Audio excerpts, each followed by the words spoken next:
Hi, I have now finished the shortlist for the Women's Prize for Fiction. This is the final one. It arrived from the library, so I've read it. The Persians by Sanam Malhoudji. I have had a real problem with the Women's Prize for Fiction this year.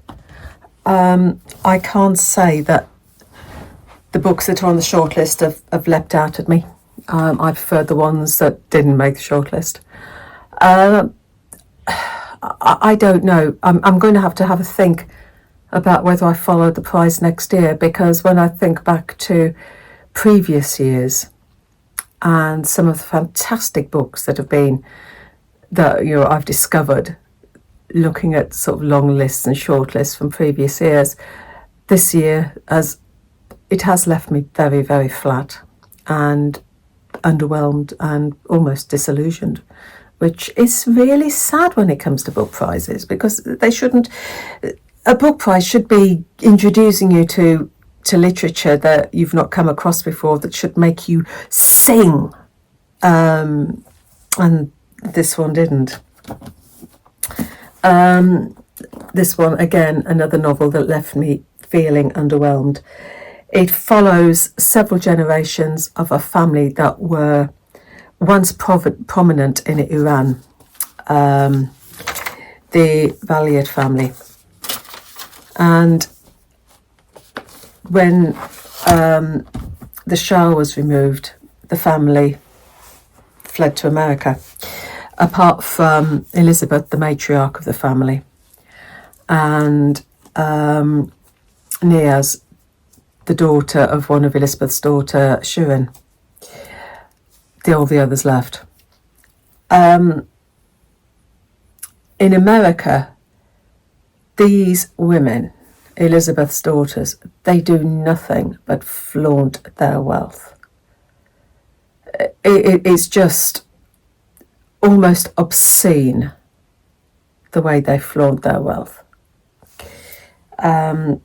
Shirin is flamboyant. She's over the top, totally over the top.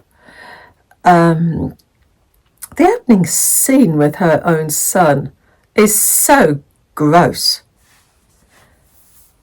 She is just not somebody that I liked at all. And at the beginning, she's arrested, and her niece Beta has to bail her out for prostitution, for alleged prostitution. Apparently, she says it was a honey trap. Who knows? She offered a guy 50,000. But she wanted to be paid. No, she didn't offer. She wanted to be paid. She said it would cost this guy 50,000. Sorry. Anyway, she was arrested for attempted prostitution, and the family sort of gather around for the court appearance, because there's a danger that she could get deported back to Iran.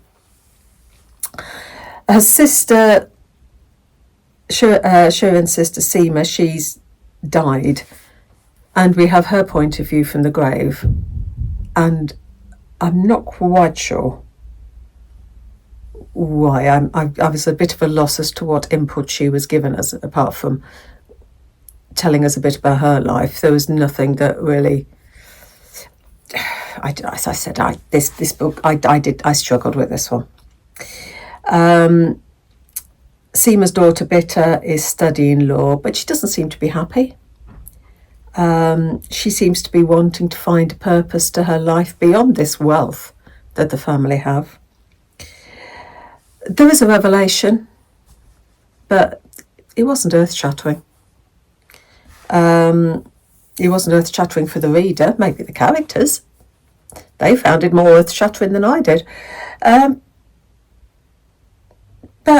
I don't know. I was left wanting a bit more, which is the problem I had with Fundamentally. I wanted more than the author was giving me. Because Niaz, I've clicked off this, bear with me. Niaz, the daughter that stayed in Iran, her life was more interesting than the life of Shirin, who thought nothing of buying a load of expensive watches and then just throwing them away in a tiff, in a sort of huff. Money to burn. Ridiculous. Her life was more interesting.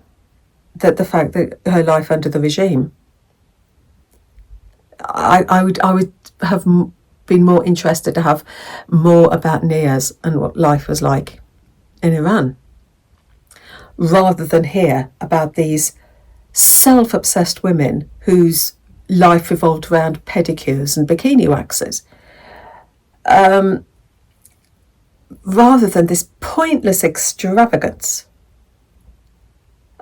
I'd have liked more about Niaz. I mean, she's the contrast between the two,